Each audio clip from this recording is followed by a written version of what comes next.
Dans la prochaine portion de l'émission, Jean-Pierre nous présente l'importance de se questionner sur la vérité, de s'y arrêter, car elle peut faire toute la différence dans nos vies. Est-ce que c'est important, la vérité?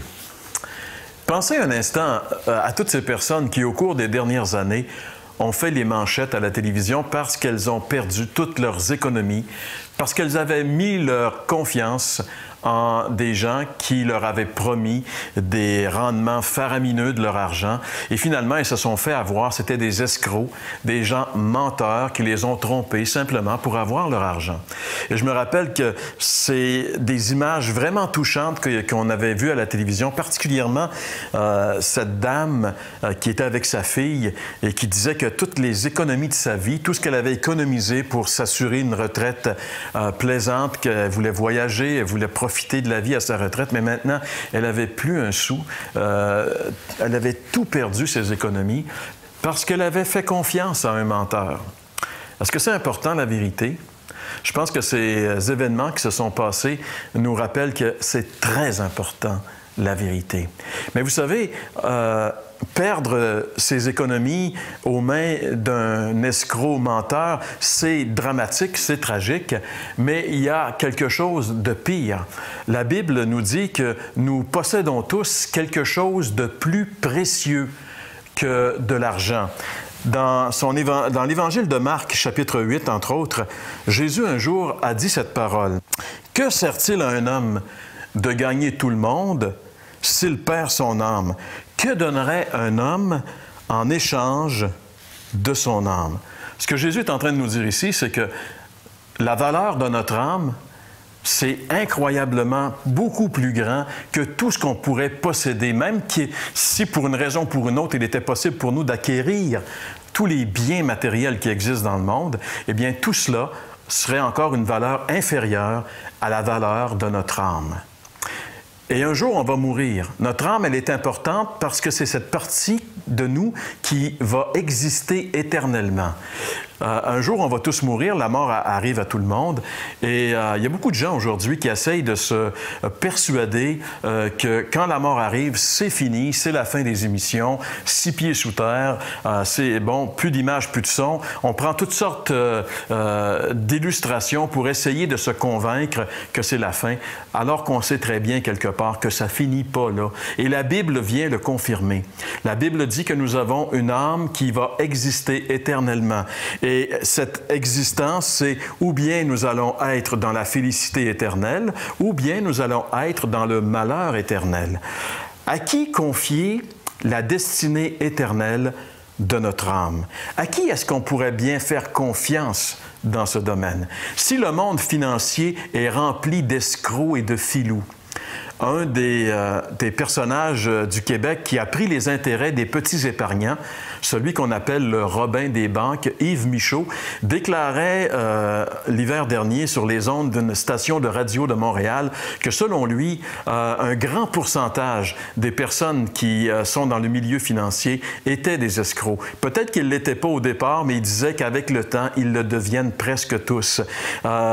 Donc, si le monde financier est rempli d'escrocs, le monde spirituel est aussi rempli d'escrocs. Il y a énormément de personnes qui font entendre leur voix, qui viennent jusqu'à nous pour nous faire miroiter des choses, pour nous dire qu'elles ont la vérité, qu'elles ont le secret de ci, le secret de ça. Et finalement, je veux dire, on est sollicité de tous bords, de tous côtés. Comme les gens sont sollicités du côté financier, on est sollicité du côté spirituel. Mais où est-ce qu'on peut vraiment trouver la vérité? À qui est-ce qu'on peut confier notre âme? Eh bien, j'aimerais vous dire qu'un jour, Jésus a dit « Je suis le chemin, la vérité et la vie. Nul ne vient au Père que par moi. » Jésus a dit « Je suis le chemin, la vérité et la vie. » En réalité, Jésus nous a dit ici qu'il était le chemin. Il n'a pas dit « Je suis un des nombreux chemins qui mènent à Dieu. » Il a dit « Je suis le chemin. » Parce que la Bible dit que Jésus est le seul à qui nous pouvons confier ce que nous avons de plus précieux, c'est-à-dire notre âme, avec assurance. Notre âme, elle répond de nous auprès de Dieu pour l'éternité. Et nous sommes tous des pécheurs. La Bible dit tous ont péché et sont privés de la présence glorieuse de Dieu. Et pour aller à Dieu, si Jésus peut dire « Nul ne vient au Père que par moi », c'est parce qu'il a accompli une œuvre incroyable. Il a enlevé l'obstacle qui nous empêchait d'aller à Dieu. Cet obstacle, ce sont nos péchés qui méritent un jugement. Dieu est juste et il doit juger nos péchés. Et la Bible dit que quand Christ est mort sur la croix il y a 2000 ans, il a pris sur lui nos péchés et il a subi à notre place le châtiment que nous méritions. Je devais être châtié pour mes péchés. Vous deviez être châtié pour vos péchés. Mais Jésus a accepté d'être châtié à notre place.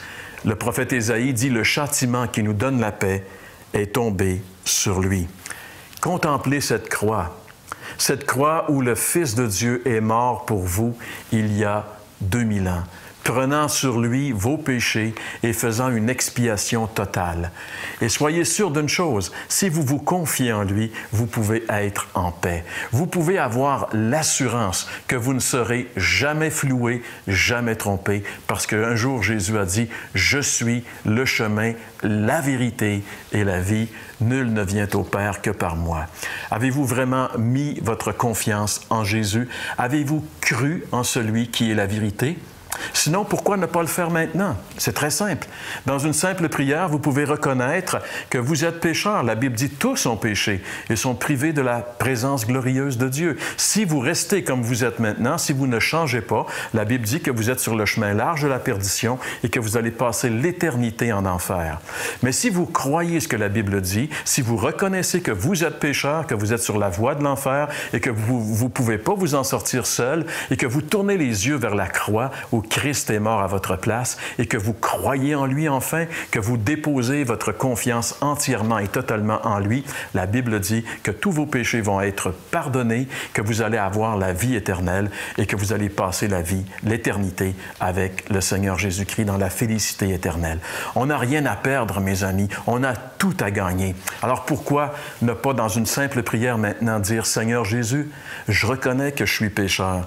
Je reconnais, Seigneur, que j'ai cru le mensonge et que j'ai vécu dans le mensonge toute ma vie, mais maintenant je viens à toi qui est la vérité. Je te reçois comme mon sauveur. Accepte-moi, Seigneur, et fais de moi la personne que tu veux que je sois. » Et si vous faites cette prière sincèrement, vous allez enfin connaître la véritable vérité.